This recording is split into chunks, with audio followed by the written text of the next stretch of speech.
Boa tarde, está no ar o Ação e Reação desta segunda-feira, dia 3 de agosto de 2015. Semana começa quente, começa não tão bem para algumas pessoas, principalmente para o ex-ministro José Dirceu, que nesta manhã foi preso pela Polícia Federal em mais um desdobramento da Operação Lava Jato. José Dirceu foi preso em casa por agentes da Polícia Federal e, segundo informações, do traslado da sua casa, nós temos as fotos aí do momento em que ele é levado de Camburão até a sede da Polícia Federal. A informação é que no traslado de casa até o local, até a delegacia da Polícia Federal em Brasília, ele não conversou com ninguém, não disse uma palavra. José Dirceu, aliás, que estava, ou está, não sei, os nossos convidados vão tirar essas dúvidas na próxima hora, estava em regime de prisão domiciliar por conta da condenação do processo do mensalão. Eu agora vou apresentar os nossos convidados de hoje, o advogado criminalista Armando Matos. Boa tarde, doutor Armando. E o nosso doutor José Carlos Clemente. Boa tarde, doutor Clemente. Tudo bem? Não, na próxima hora aqui nós vamos tentar destrinchar mais essa prisão do ex-ministro José Dirceu. Primeiramente, doutor Armando, boa tarde novamente. Eu queria que o senhor explicasse a diferença. A informação é que o José Dirceu foi preso preventivamente. Ele estava em prisão domiciliar. Qual a diferença entre prisão preventiva e prisão temporária? Será um prazer. Em primeiro lugar, boa tarde, Guto, doutor Clemente. Prazer estar aqui com vocês dois. Prazer estar aqui novamente nesse programa. Vou tentar passar ao telespectador. A prisão temporária, ela tem, o nome já fala, há um tempo. São 5 dias e o juiz pode prorrogá-la por mais 5 dias, ou seja, totalizando 10 dias. A prisão preventiva, ela é por tempo indeterminado. Traduzindo, ela pode permanecer durante o curso do processo. Poxa, mas e se o processo durar 6 meses, 7 meses, 1 ano? O que acontece? A pessoa vai aguardar a sentença condenatória ou a sentença que o absolver no final do processo. Então a diferença basicamente é essa. Uma tem tempo para começar e findar e a outra não tem tempo. E a prisão temporária, ela 5 dias... Sendo prorrogado por mais 5 dias. Nos máximo. Casos comuns. Nos crimes hediondos, aí é uma outra regra, é totalmente diferente. Mas nesse caso são 5 dias, podendo ser prorrogada por mais 5 dias. Vamos supor que o 10º dia caia num sábado, domingo, o juiz precisa se manifestar na sexta-feira. Senão, automaticamente no 10º dia, a pessoa que está com a custódia dele é obrigada a colocá-lo em liberdade. E... Posso fazer uma pergunta, por favor, aproveitando o gancho? Claro. Uma prisão temporária pode se transformar em preventiva? Pode. O juiz se manifesta nos autos, obviamente, tudo através de manifestação. O juiz percebe que a prova ela é forte, ela é robusta. Terminado aquele prazo de 5 mais 5 dias, ele decreta a preventiva. E aí passamos para aquele regime de tempo indeterminado. Legal. Mais alguma? Não, fez uma pergunta típica do jornalista bem informado. Não, porque eu achei interessante. Digamos que nos primeiros 5 dias continuou o estudo, mais 5 continua. Como o Armando bem disse, se tem uma prova robusta, daí a minha pergunta, por que não transformá-la em preventiva, né? Então pode, realmente. Pode. Acho que é importante. E qual é a modalidade, digamos assim, o tipo de prisão em que a pessoa que é presa, ele é preso porque ele pode, por exemplo, dificultar as investigações? É na temporária ou é na preventiva ou é nas duas? Nas duas. Geralmente essa prisão ela é decretada quando o juiz percebe, quando o magistrado percebe que essa pessoa pode sair do país, sair da cidade, pode tentar ameaçar as testemunhas, pode manipular as provas. Então, por uma questão de preservação de provas e de pessoas que estão envolvidas nesse processo, o juiz a decreta. Quando é uma pessoa que tem domicílio, emprego, não tem o porquê de sair da cidade, tem família, o juiz observa aquilo com outros olhos. Exceto se a prova ela é muito forte, ela é muito contundente. Agora, nesse caso, a decretação certamente foi dada em virtude da manipulação. São pessoas que possuem muito dinheiro, muito contato, né? Uma influência muito grande. grande. Inclusive, esse que foi preso chegou até a ser ministro. Ministro-chefe da Casa Civil, quer dizer. Cogitado até, quiçá, para ser seria o sucessor do presidente presidente Lula da República. Então, são pessoas influentes aqui no país. Então, o juiz a decretou por uma questão de segurança. Esse foi o motivo. E o bom para garantir o bom andamento do processo. A única coisa que altera é quando existem pessoas presas no processo, ele anda com mais velocidade.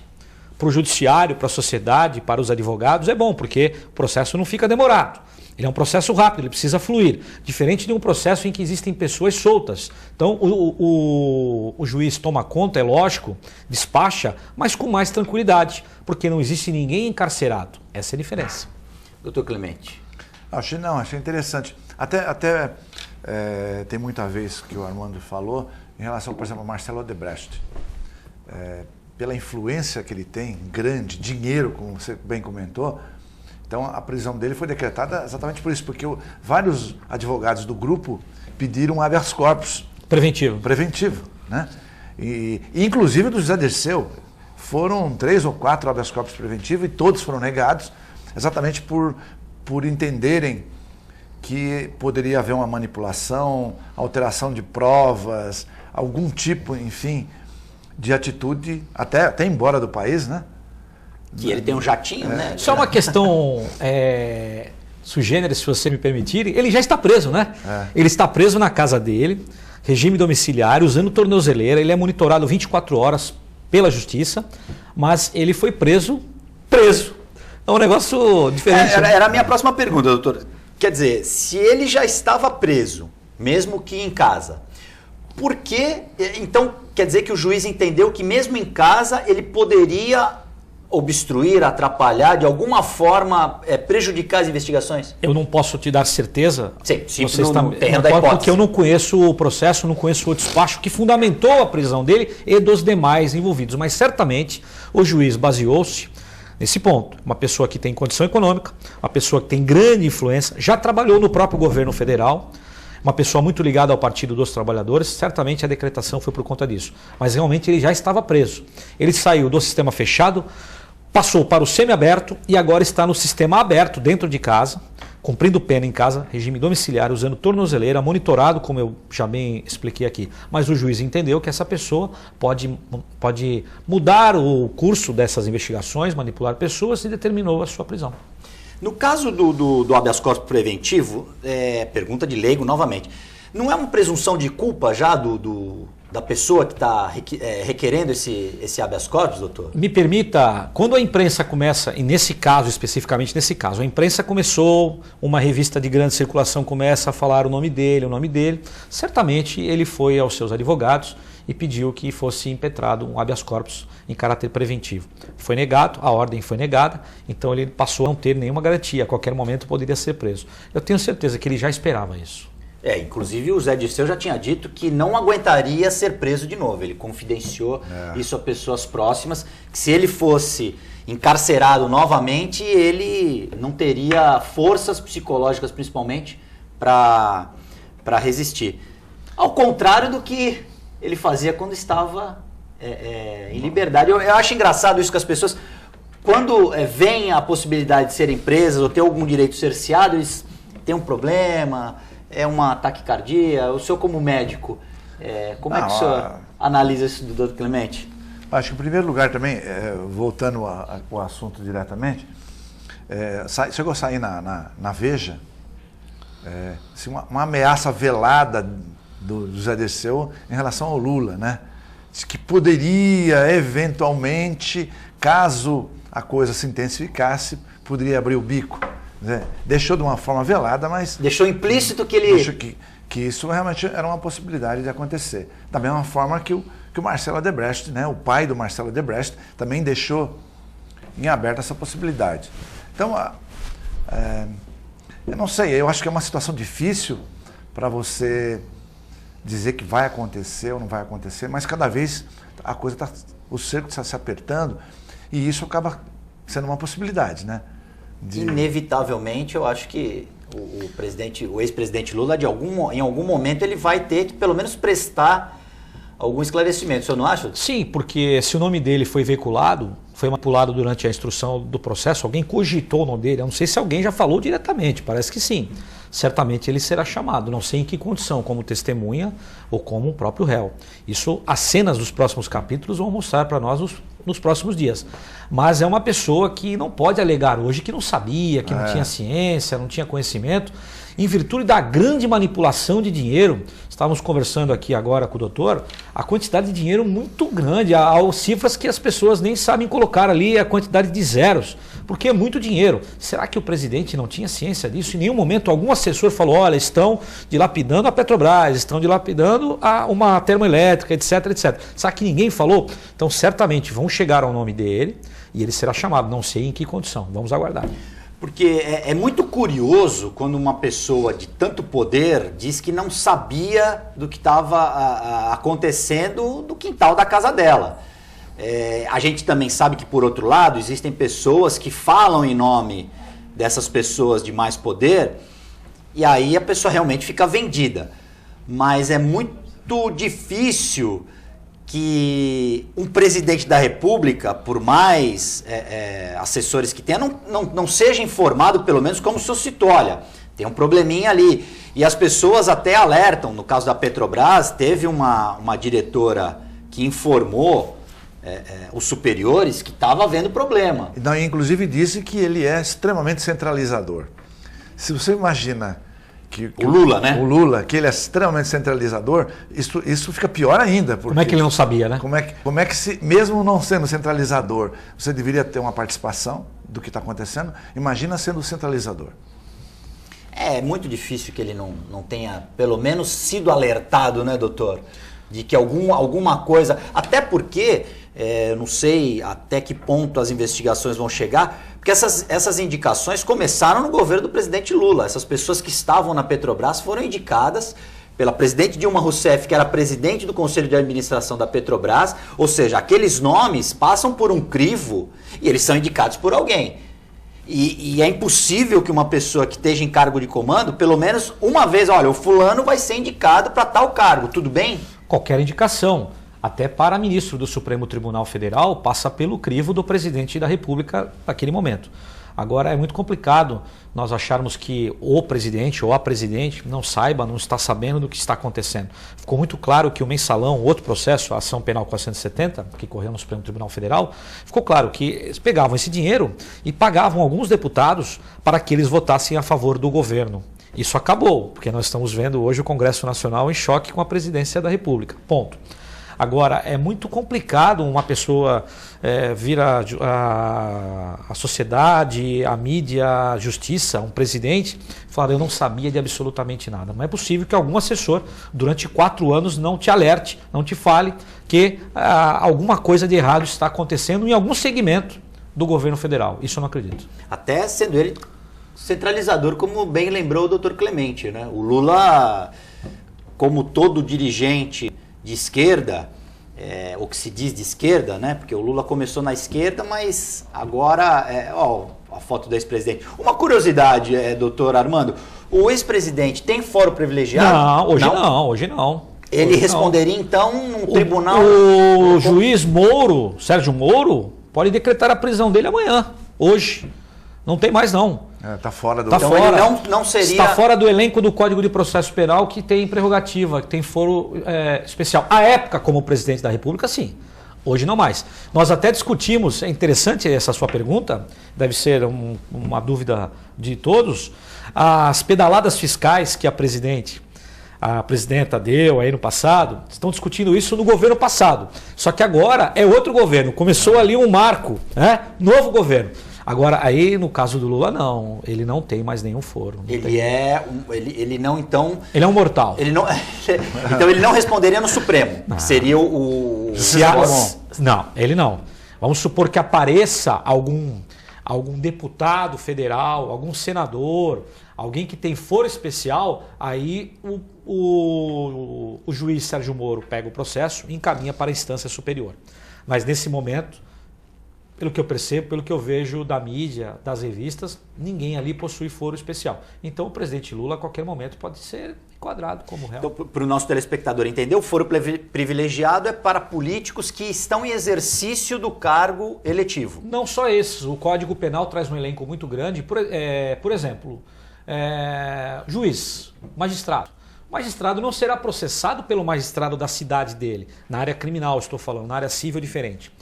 Magistrado que comete um crime, atropela alguém, mata alguém, ele não será julgado pelo colega de sala ali ao lado, ele será julgado pelo Tribunal de Justiça. E aí nós vamos elevando isso até o Supremo Tribunal Federal. A Constituição traz o elenco perfeito de quem tem foro especial. Então, secretários de governo, ministros, senadores.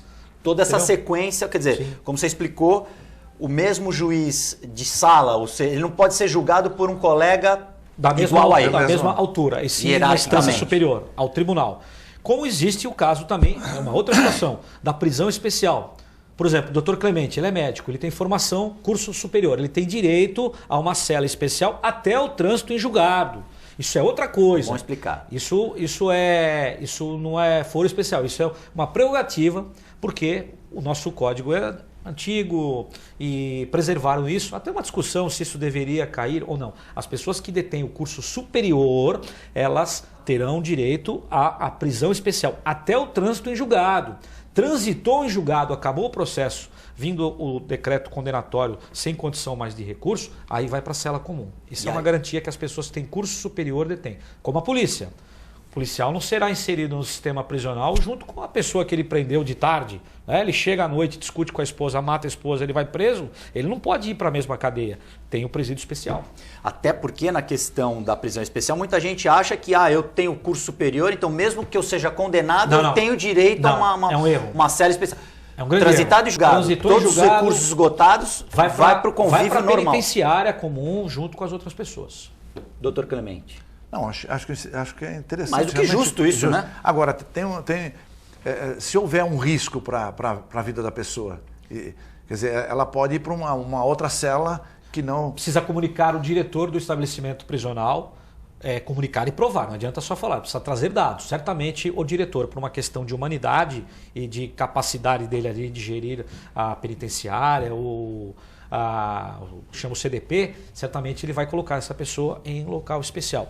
E outra coisa interessante isso, doutor Clemente, imagina o Zé Dirceu, qualquer ministro, deputado, sendo inserido no convívio com os presos, como serão extorquidos.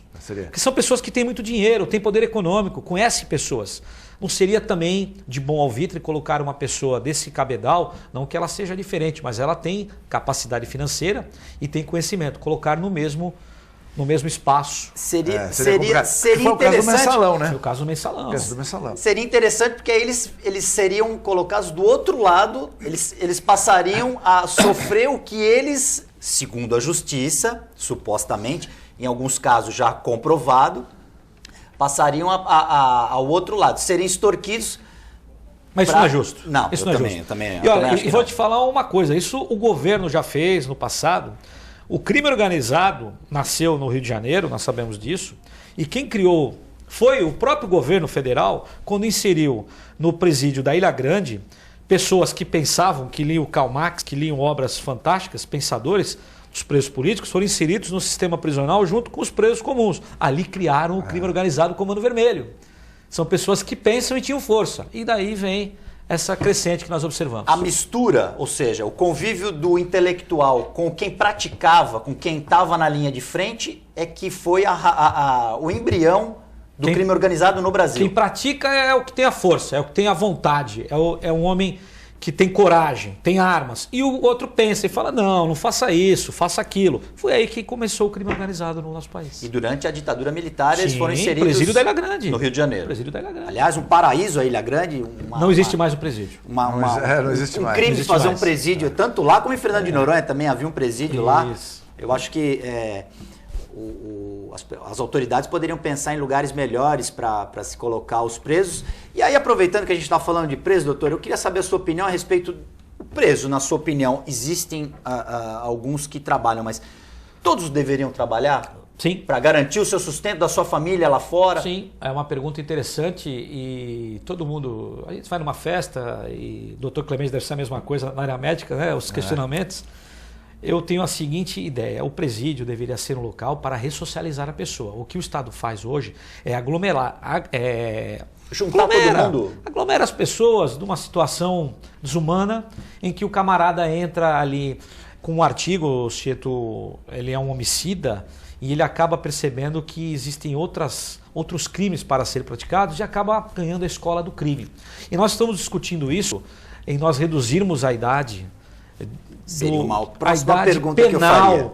de 18 para 16 anos. Eu pergunto, o jovem de 16 anos será inserido no sistema prisional com um homem de 20, 30, 40, 50, 60 anos, um professor do crime? Então é um questionamento bastante interessante, precisamos tomar muito cuidado com isso. Agora, respondendo a sua pergunta, o preso deveria trabalhar, até porque ele consegue remir a sua pena. Cada 3 dias trabalhados ele diminui 1. Então faz uma conta. Em 30 anos, se ele trabalhar os 30, ele só fica 20, né? 3 por 1. Ele ganha 10 anos se trabalhar. Se trabalhar o tempo todo. Isso chama-se remissão da pena. Só que os presídios não detêm esse espaço. Poxa, mas eu vi na televisão que tem sim, alguns têm, mas a maioria não tem. E outra, o Estado não investe, a União não investe. Por quê? Cemitério, feira livre e presídio, ninguém quer perto de casa. Né? Você quer o shopping, você quer a estação de metrô, você quer até um hospital, mas você não quer o cemitério, a feira livre e você não quer o presídio perto da sua casa. Então o Estado não gasta, porque isso não traz voto, não chama atenção. E o que acontece? Nós vamos amontoando essas pessoas num local terrível, onde ele come mal, dorme mal, tem uma dificuldade para ter ali acesso à sua família quando ela vai àquele ambiente fétido, horrível. E é isso que vocês estão fazendo, criando monstros. Falo vocês, os governantes, não a sociedade. Em países civilizados, a pessoa cumpre a sua pena, mas de forma digna. Sai de lá numa condição melhor. Não é, quero dizer que toda pessoa que vá para o sistema prisional saia santo, não é isso. Mas dê uma condição digna para que a pessoa saia de lá com dignidade. Doutor Clemente. Eu tive uma experiência nesse sentido, na época de faculdade, em São José do Rio Preto existia um Instituto Penal Agrícola. E a gente, na parte de psiquiatria, a gente tinha que estagiar nesse presídio. Era muito interessante você conversar com esses presidiários e eles não achavam ruim trabalhar, não, eles achavam bom. Assim, eu próprio tive várias entrevistas e eles gostavam. Não é o trabalhar por trabalhar, mas todos, sem exceção que eu entrevistei, falavam, não, aqui é interessante, parece que existia mais união, o tempo passa mais rápido, e passa mesmo, não só pelo trabalho, mas também porque ele, como você falou, a cada 3 você ganha 1. E à noite o sujeito dorme, porque ele está cansado. Está cansado, ele dorme. Tem de dormir. Ou seja, e existia, já naquela época, menos espaço para se fazer aquelas reuniões do que nós vamos fazer no sentido ruim e não bom. Né? Então eu vejo isso com um aspecto muito, muito interessante. Tem um outro lado. Eles tinham um salário, que evidentemente não era o salário mínimo, era um percentual menor, sim, mas que isso, eles gostavam de ter esse dinheiro para fazer uso para algumas coisas que eram abertas ali dentro do presídio. Né? E existia também uma certa liberdade. Então, e não tinha fuga. É uma coisa interessante. Porque não interessava fugir, né? Até porque se o preso foge de um presídio com essas características, quando ele for reinserido no sistema prisional, que uma hora volta, não tem jeito, ele será encaminhado para outro presídio. Então ele precisa pensar muito nisso. Se eu fugir daqui, não é um paraíso, mas é um presídio onde eu ganho dinheiro, mando dinheiro para minha família, um pouco lá, colabora, ajuda, e eu estou aqui remindo a minha pena. Se eu fugir daqui e depois for preso posteriormente, eu vou para um presídio comum, que não terei essas aspas, qualidades, etc. Então precisa ser pensado. E ele perde todos os direitos adquiridos. Sim, porque ele vai responder uma sindicância administrativa e terá até problema para migrar de pena do sistema fechado para o semiaberto, do semiaberto para o aberto. Então isso atrapalha toda a sua execução. E uma curiosidade também, até para as pessoas... O encarcerado ele tem direito à fuga, ele tem direito a fugir, é uma coisa que nada veda a fuga. Vamos só deixar isso... É surreal isso, mas eu queria que o senhor abordasse. É que o Código Penal não proíbe a fuga, ele está preso. Não é que ele tem direito, que a Constituição e o Código Penal falam, é que não existe nenhuma sanção por isso. Mesmo que ele danifique o patrimônio, corte a grade, quebre a parede, o legislador entendeu lá em 1940 e a jurisprudência segue essa mesma linha, que ele fez aquilo exclusivamente para sair do sistema prisional. Não que ele quis danificar o patrimônio, quebrar a parede, fazer um túnel, cortar o aço, etc. Então, falam que ele tem o direito. É exatamente isso. Foi uma pergunta justamente que eu já sabia que não era esse, mas foi importante o senhor esclarecer, porque veio uma sequência, veio uma outra pergunta, mas eu queria passar Não, ao mas Dr. Clemente. aproveitando isso aí, que o Armando falou, eu acho realmente interessante, porque no Brasil você tem essa visão, nos Estados Unidos a visão não é essa. Diferente. Eu ia entrar lá fora como é que funciona. Eu até tive lendo há pouco tempo, final do ano passado, a maioria dos presídios americanos, aqui fala, não, põe o bloqueador de celular. Lá não tem o bloqueador de celular. Deixa falar à vontade, né? Deixa à vontade. Porém, eles pegaram um presidiário, e ele estava prestes a sair do presídio, pegaram ele com o celular e ele ganhou 40 anos a mais por causa da posse de um celular. Ou seja, essa pena dele, posse de um celular. Gostei dessa pena. 40 anos por ter posse de celular. Mas o sistema penal é completamente diferente, algo bastante interessante. Aqui no nosso país, o réu, quando em juízo, ele pode mentir à vontade, tanto na delegacia, na fase do inquérito, como na parte processual, na frente do juiz, do promotor, da parte contrária, ele tem direito a ficar quieto. Mas se quiser falar, pode mentir. Nos Estados Unidos, doutor Clemente, existe o crime de perjúrio. É o falso então, testemunho. o sujeito, mas ele não está ali como testemunha, ele está ali como réu, ele não pode mentir. Se ele mentir, é outro crime. Ele jura, ele põe a mão em cima da Bíblia. Aqui não tem isso. Aqui ele pode mentir à vontade. O nosso sistema, a nossa Constituição, diz que aquele que está sendo processado não é obrigado a fazer prova contra ele mesmo. Então, que coisa interessante. Nos Estados Unidos, eles têm uma outra ideia. O sujeito põe a mão em cima da Bíblia e fala que deverá responder tudo de forma verdadeira. Se o fizer de forma contrária, isso vier a ser comprovado, ele é processado por perjúrio. É um crime próprio. Entendeu? Então, se ele está respondendo sobre um furto, que é um crime de menor potencial ofensivo, e ele comete perjúrio, além do furto, ele pode ter uma pena inclusive maior pelo perjúrio do que pelo próprio furto. E é interessante que eles fazem acordo. É bastante bacana isso. Eu estive agora recentemente em Nova York e eu fui lá assistir um julgamento lá na corte deles, né? Bastante interessante. O sujeito põe a mão lá, fala e faz o acordo. Às vezes antes de ir a julgamento.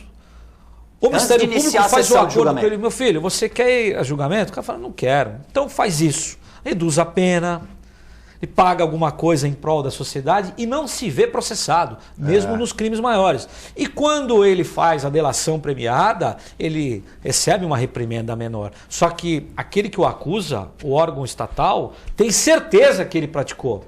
Aqui, algumas pessoas, isso acontece, hein, gente? A pessoa ela é processada e ela é condenada injustamente. Porque não conseguiu fazer a prova, não conseguiu uma testemunha. Existem casos, nós vamos perder horas aqui falando sobre isso, mas existem casos que acontecem. Doutor Clemente, quer falar alguma coisa? Que eu já tinha uma outra pergunta engatilhada aqui para o doutor Armando. Não, pode mandar bala, porque na verdade o que eu até ia perguntar para o Armando, ele acabou comentando aí, mas que eu acho realmente interessante, eu gosto de ler essas diferenças, seja na saúde, seja no direito, porque eu amo o direito, eu realmente... Não fiz porque realmente por falta de tempo, mas é uma coisa que eu gosto de ler e por isso que me encanta até essa diversidade de visões, né, que é o caso dos Estados Unidos e aqui. Mas o Armando comentou muito bem já desse caso aí que você assistiu no júri lá de Nova York. Então podemos mandar bala aí. Se o senhor não manda tem bala no bom sentido, bala Juquinha. Nós temos que fazer um rápido break e nós já voltamos com mais ação e reação.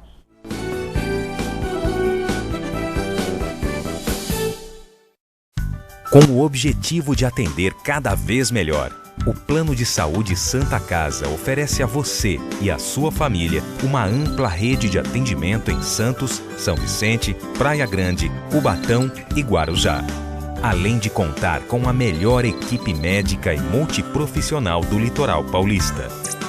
Plano de Saúde Santa Casa de Santos. O melhor atendimento em plano de saúde. 3226-6200. A Clínica Multiimagem é especializada em exames de radiologia e diagnóstico por imagem. investindo continuamente em tecnologia e trazendo constantes inovações para proporcionar à comunidade médica e seus pacientes diagnósticos ainda mais precisos. Sua nova e moderna estrutura, aliada à tecnologia de ponta, juntamente com o corpo clínico especializado, tornam a clínica Multimagem um dos centros de diagnósticos por imagem mais avançado do estado de São Paulo. Entre em contato pelo telefone 3202-1250. Existe um lugar em Santos onde você encontra os empreendimentos mais fascinantes da região. Um lugar amplo, aconchegante, feito para oferecer o melhor atendimento para você. Um lugar que reúne as melhores opções residenciais e comerciais nos bairros mais nobres de Santos. Um lugar que a gente nem precisava dizer, porque você já sabe. Central de Vendas Grupo Mendes, Rua Guaiaó 55, Aparecida. Venha fechar um bom negócio para abrir as portas do seu novo lugar. Sintracomos, 76 anos de lutas e conquistas em prol do trabalhador. Um sindicato forte a serviço do trabalhador. Este é o Sindicato dos Trabalhadores nas Indústrias da Construção Civil, Montagem e Manutenção Industrial e do Mobiliário de Santos, Cubatão, Guarujá, São Vicente, Praia Grande, Mongaguá, Itanhaém, Peruíbe e Bertioga. Associe-se ao Sintracomos e faça parte da nossa família. Administração, Presidente Macaé Marcos Braz de Oliveira. Buffet Maison Vanucci, um novo conceito em festa. Requinte e sofisticação no mesmo espaço. Atendemos todos os tipos de eventos, aniversários, casamentos, festas infantis e confraternizações. Venha conhecer nossos ambientes e faça o seu orçamento. Buffet Maison Vanucci, Avenida dos Bancários, 42. A TV Com traz qualidade e interatividade para a Baixada Santista. Nos preocupamos constantemente com a qualidade de nossas produções. Por isso, investimos em equipamentos e profissionais qualificados. Nosso estúdio é, sem dúvida, um dos mais bem equipados da região. São mais de 40 metros quadrados de tecnologia. TV Com, sempre com você. Corta.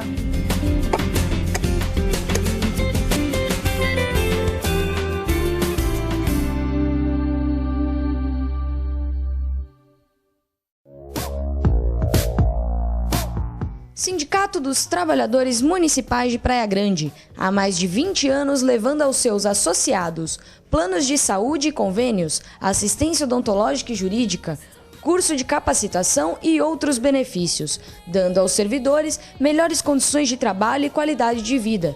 Para mais informações, acesse o site www.sindicatopraiagrande.org.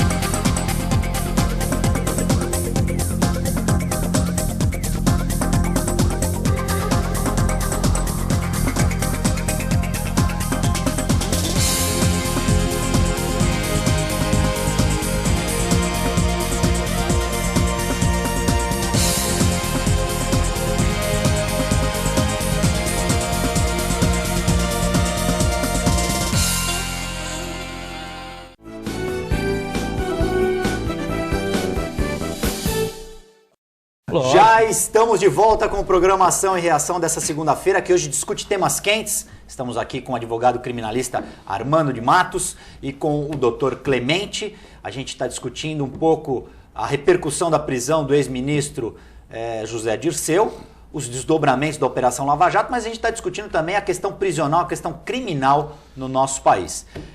Antes de voltar ao nosso debate, eu preciso falar dos nossos apoiadores. Eu falo do Grupo Ozan de Saúde Familiar, www.ozan.com.br.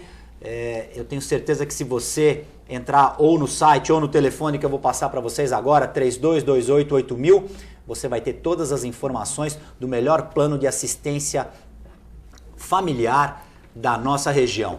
Grupo Ozan, que tem toda a infraestrutura, todo o apoio necessário para você tirar todas as dúvidas e ter o melhor apoio nas horas que você mais vai precisar. Eu falo também, chegando na hora do almoço, a gente que está aqui no programa ao vivo ainda não tivemos o prazer de almoçar, mas vamos almoçar saindo daqui. E é o momento de se falar do restaurante Boqueirão Express Grill, ali na rua Lobo Viana 89, em frente ao Supercentro Comercial do Boqueirão e ao lado da Unisanta, o Boqueirão Express Grill, que tem delícias de dar água na boca. A gente está vendo os doces, mas tem também comida caseira, arroz, feijão, fruta, carne, frango, peixe. Você fica à vontade, o cardápio é farto e a comida é feita com muito amor. Boqueirão Express Grill, Rua Lobo Viana, 89, no Boqueirão, em Santos. E a gente, mais um pouquinho, agora a gente entra no Grupo Incatep. Grupo Incatep, www.grupoincatep.com.br. Vou repetir, vou falar mais devagar, me puxa a orelha aqui a nossa produção. www.grupoincatep.com.br. O melhor e maior instituto de capacitação portuária.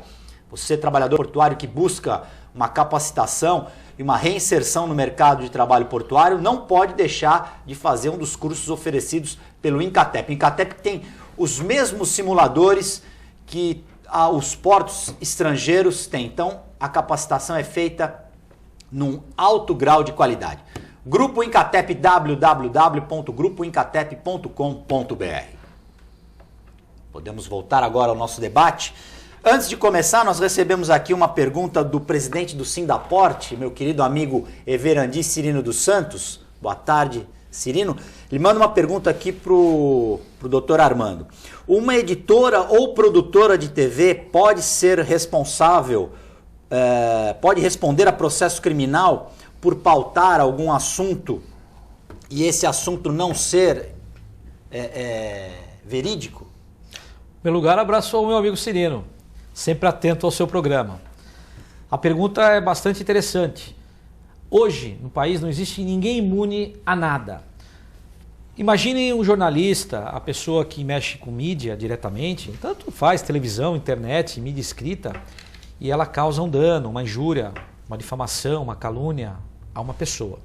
Não importa que essa pessoa, mas ele está sendo processado, tal, não importa. Se ficar caracterizado que o crime aconteceu, só precisamos buscar a responsabilidade da pessoa precisa, daquela pessoa que deu causa. Essa pessoa poderá sim ser responsabilizada. Os crimes menores, injúria, difamação, calúnia, né? Eles existem uma pena pequena, uma pena menor, mas sim existe a responsabilidade. E existe paralelamente a isso o aspecto cível. Então, se a pessoa se sentiu constrangida, ferida, ela vai buscar a seara penal, mas paralelamente a isso poderá buscar a esfera cível, a reparação de dano, o dinheiro. Entenderam? Então é possível sim. Então, além de poder correr o risco de ir para a prisão na esfera criminal, a pessoa também corre o risco de pagar uma indenização pelo crime de injúria, calúnia ou difamação. Deixar muito claro aqui para o telespectador, para todos, ir à prisão num caso de menor potencial ofensivo, muito difícil. Exceto se a pessoa já tem grandes antecedentes, etc. Não vai acontecer. O que costuma é a prestação de serviços à comunidade ou pagamento de cestas básicas. Quando existe concurso de crimes, aí sim vai para uma vara comum, poderá ser uma pena maior, que também não vai gerar a prisão, literalmente a prisão. A pena pode ser um pouquinho maior, mas não vai gerar a prisão. Agora, paralelamente a isso, existe o cunho da esfera cível. E aí a pessoa poderá ser processada, condenada a indenizar, a pagar. Uma curiosidade agora, doutor Zá, que o senhor está abordando esse caso. Por exemplo, um sujeito que comete um crime, um assassinato. Ele mata um pai de família. A família, pode também processá-lo civilmente para que ele repare financeiramente o dano, ou seja, a morte desse pai de família, além da questão criminal? Sua pergunta é fantástica e vou acrescê-la. Não só processar o autor do homicídio, mas processar o Estado se em algum momento falhou na segurança, se isso aconteceu de forma em que a autoridade, aquele que tem a responsabilidade de tomar conta da rua, da cidade, de nossa segurança, falhou.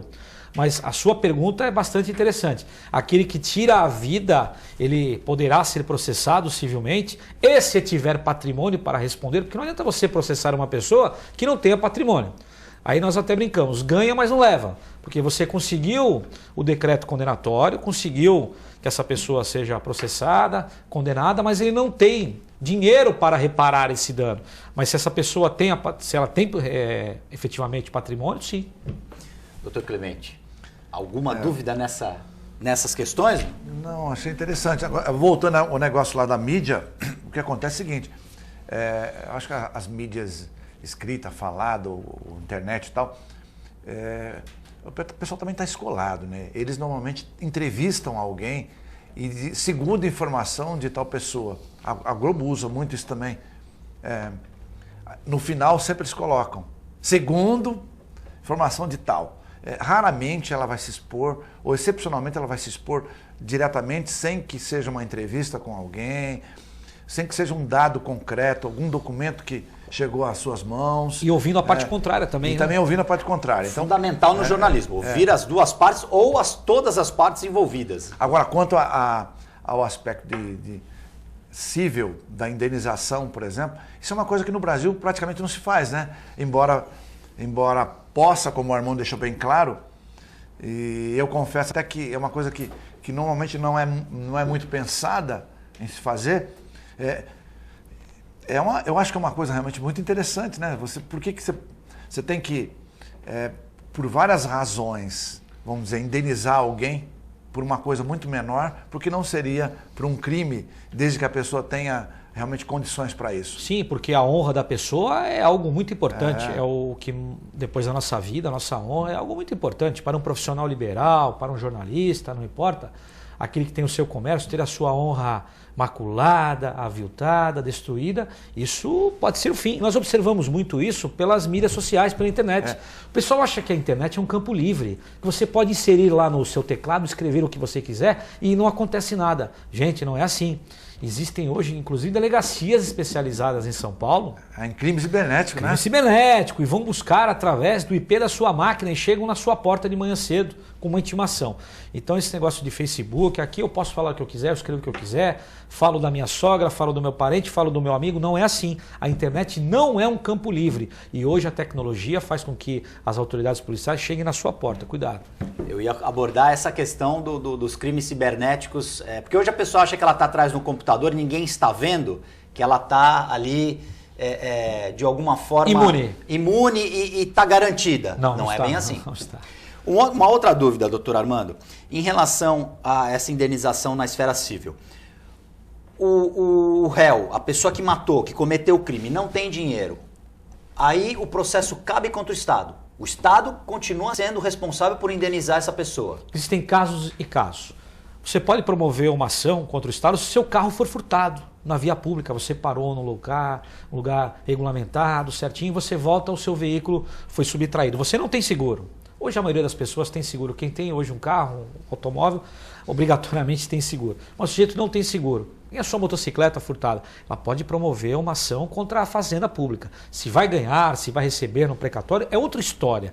Mas é possível sim movimentar a máquina judiciária contra o Estado. É possível sim. Doutor Clemente? Não, eu acho que é justo isso, né? Até porque nós estávamos falando sobre a indenização. Você imagina um pai de família que tem filhos pequenos, por exemplo, foi assassinado, e aí deixou essas pessoas sem a menor condição de tocar suas vidas, né? Totalmente desamparadas. Desamparadas e tal. Então, acho que é justo, sim, um processo, seja quanto a pessoa que cometeu o crime, quanto o Estado realmente, como o Armando bem disse. Se o Estado não deu um suporte efetivo na segurança, capaz de evitar aquilo lá, então, por que não o Estado? Eu acho que nós somos o Estado, tem que ser assim. Vocês lembram aquela escola de base em São Paulo, em que as pessoas a escola foi destruída, o nome dos proprietários da escola.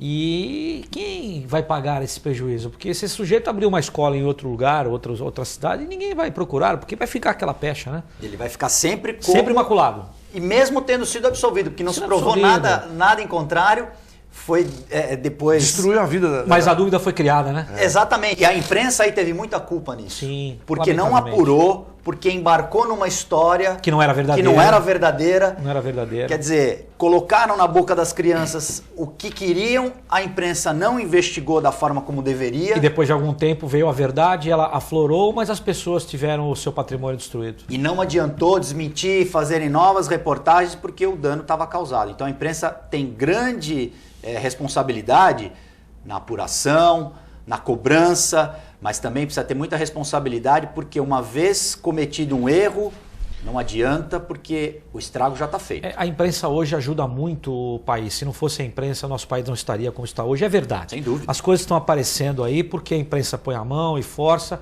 e a coisa aparece. O que a imprensa precisa tomar cuidado é para ouvir o outro lado.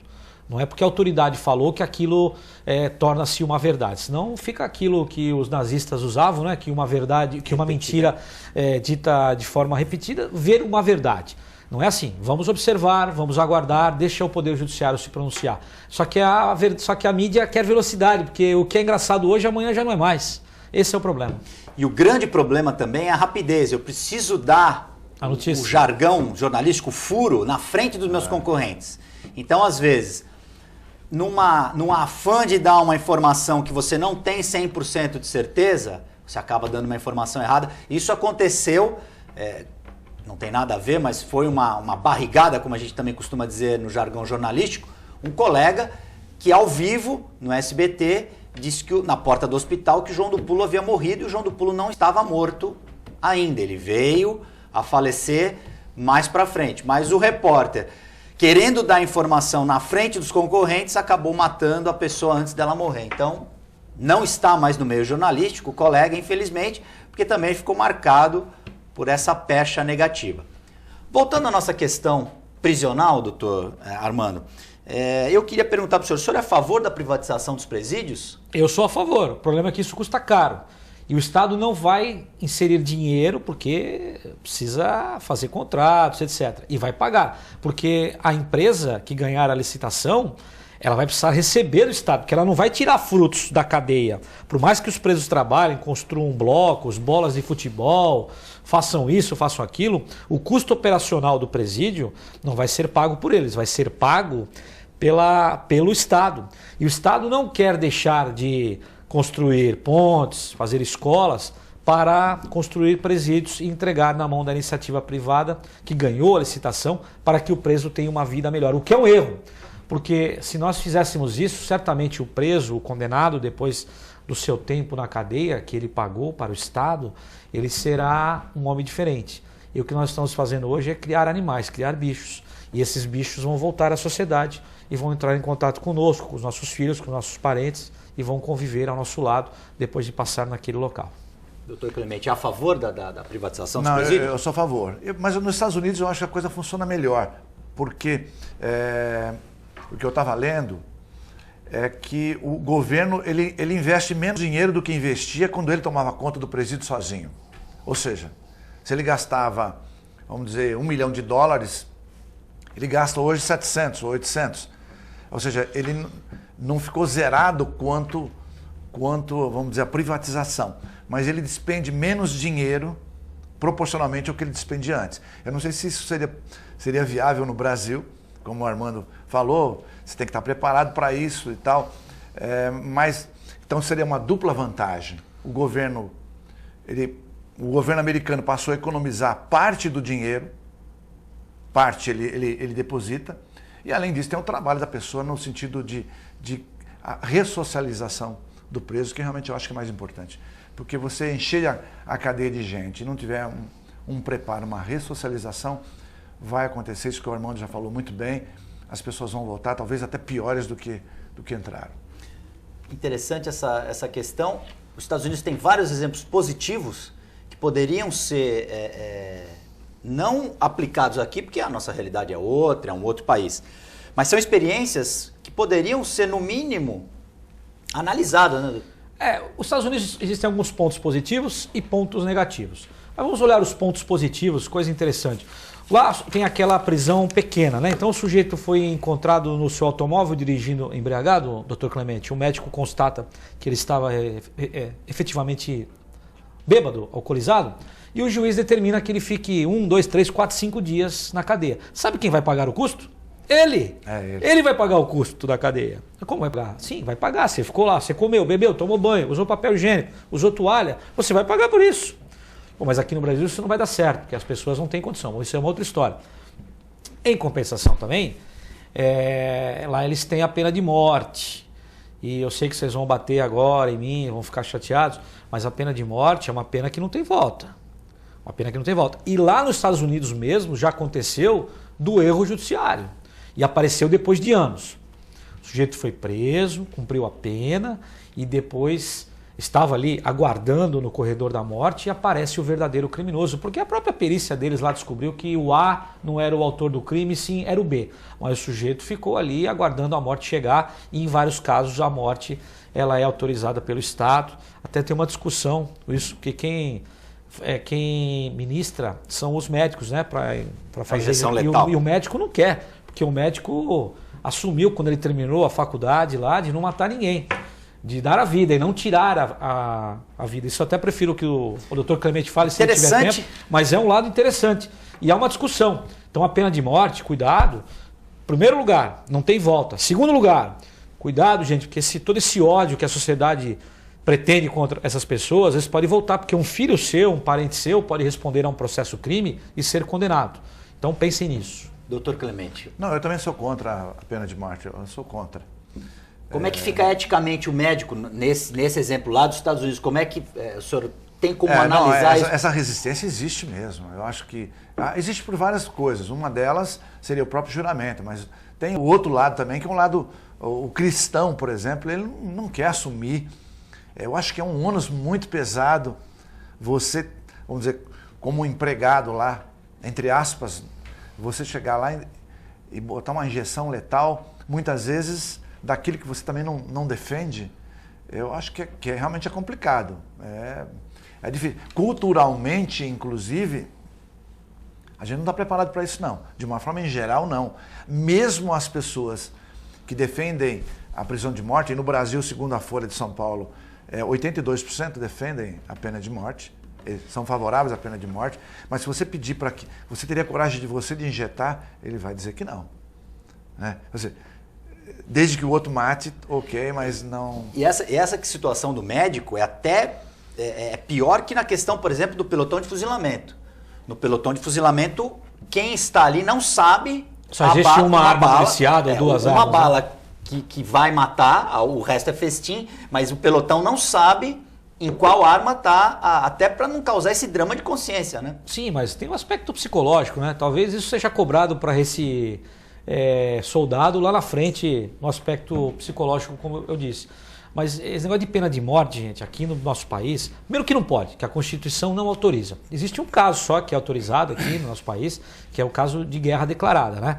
Quando o país entrar em guerra declarada contra outro país e um militar das Forças Armadas, Exército, Marinha, Aeronáutica, da própria Polícia Militar e cometa um crime que seja inserido no Código Penal Militar, por exemplo, crime de deserção, aí cabe pena de morte. Aí cabe pena de morte. É o único traição caso. Também. Traição à pátria, etc. Como nós não entramos em guerra, e queira Deus que nunca aconteça isso, da Constituição de 88 para frente, nós nunca entramos, então nunca aconteceu. Mas é o único caso de pena de morte no nosso país. Afora isso, eu entendo que não, o Estado não tem direito de tirar a vida de ninguém. Agora, deixa eu dar aqui fazer um contraponto. Legalmente não existe a pena de morte. Mas, por exemplo, e os tribunais de exceção que o crime organizado mas isso não é do realiza? Estado, isso não é do Estado. Não é uma pena de morte? Sim, isso é um paralelo deles, mas não é o Estado. Não existe um juiz de direito que bata uma malhete e fala, olha, o senhor será condenado a fuzilamento, a câmara de gás, a guilhotina e o que o valha. Não existe isso. Lá existe, mas não é o Estado, é o Estado paralelo. Que, lamentavelmente, o Estado que tem a força, que detém, está permitindo que cresça. Foi isso, eu quis provocar justamente para isso. Como que o Estado pode atuar mais energicamente para se coibir, principalmente a atuação do crime organizado? Investindo na segurança pública, levando a segurança pública como algo importante, como algo sério, e não pegando o secretário que não é da área policial, Precisa pagar bem o policial, precisa investir no policial, na carreira dele, na formação, dar o tempo dele, dar aposentadoria para que ele vá embora, para que renove. A polícia precisa ser oxigenada, pessoas com cabeças novas, com mente nova. Hoje, investigação não é mais como era feito no passado. Hoje a investigação será feita no computador. É o jovenzinho que conhece de Facebook que vai descobrir o criminoso. A investigação vai por aí, gente. Então a polícia precisa ser atualizada. Olha o que fizeram com a Polícia Federal. Hoje a Polícia Federal é um colosso. Por quê? Porque pagaram bem, investiram e está aí dando certo. A exemplo das grandes polícias do mundo, a gente é obrigado a falar dos Estados Unidos, não que a gente ame os Estados Unidos, mas eles fazem as coisas como tem que ser feito. Sim. O FBI, o sistema de inteligência dos Estados Unidos, eles vão atrás da cena do crime, eles têm uma inteligência até mais atuante do que a própria investigação, porque é a inteligência que vai dizer se determinado fulano estava na cena do crime, se era homem, se era mulher, as circunstâncias do crime, e a gente agora é que está partindo para efetivamente equipar melhor as polícias em relação a isso. São Paulo, lógico, à frente, mas os outros estados do país, bem lá atrás. É uma questão de cultura, né? Você vê aí em São Paulo acontece homicídio, o cadáver fica exposto na rua 12 horas. Durante essas 12 horas um monte de gente passa, mexe, põe a mão no bolso, tira fotografia. Isso é um absurdo. Sendo que o local de crime deve ser preservado e uma equipe deveria ir ao local imediatamente, em ato contínuo, para tentar pegar com as testemunhas alguma coisa, um nome, uma filmagem de prédio, etc. Isso demora. Por quê? Porque o aparelho policial estatal está sucateado. Por quê? Porque o Estado não gasta dinheiro com isso. Constrói estádios, mas não paga bem a polícia. É verdade. Eu concordo com o Armando nesse aspecto, mas eu acho que a lei também tem que ser mudada um pouco. Porque você prende, todo mundo viu que aquela pessoa praticou crime, mas não foi pego em flagrante. Aí ele é solto. Ele vai lá e ele é solto. E você conversa com muitos delegados aí, eu já tive uma oportunidade de conversar com vários, e fala, puxa, você prende o cara, você sabe que o cara é culpado, mas o juiz manda soltar. Quer dizer, a lei, eu não estou dizendo que é o juiz que é culpado, o juiz está seguindo a lei, mas essa lei tem que ser modificada. Nos Estados Unidos não tem essa sopa. Né? O sujeito não é tem preso não, foi preso, acabou, não tem esse negócio. Se é culpado, acabou, decisões são rápidas. Ou seja, você soltar também, inclusive a população tem uma revolta, né, Armando? Se você perguntar para todo mundo, pô, mas acabou de soltar, pô, o cara foi preso, como é que pode soltar? E infelizmente você tem presos altamente perigosos aí, que estão aí, já matou 2, 3... E continua. E aí ele fez um crime pequeno, não acontece nada com ele, e essa semana mesmo foi noticiado isso aí. Não, mas o cara já matou 3, mas o juiz foi lá e soltou, porque a lei não foi pego em flagrante, a lei soltou. Né? Então, acho que tem que mudar isso também. O senhor acha que há espaço para se mudar o Código Penal, doutor? Seria o Código de Processo Penal e o Código Penal. Espaço há. Não há vontade. E se nós mudássemos... Isso é importante, não há vontade. Não há vontade. E se nós mudássemos, precisaríamos investir. E para investir precisamos gastar dinheiro. E como eu disse aqui, algumas coisas o Estado não quer gastar dinheiro. Nós não construímos uma ponte ligando o Guarujá, há 40, 70 anos se fala nisso, né? Então você construir presídios, você dar uma qualidade melhor para um preso, você equipar o aparato policial, isso custa dinheiro. O Estado não quer gastar dinheiro, essa é a verdade. Infelizmente o nosso tempo acabou, o Ação e Reação dessa segunda-feira, dia 3 de agosto, está no final. Queria agradecer muito a presença do advogado criminalista Armando de Matos, ao médico doutor Clemente, muito obrigado, senhores. Muito obrigado. Obrigado a você, telespectador, pela audiência. O Ação e Reação volta amanhã ao vivo. Até lá.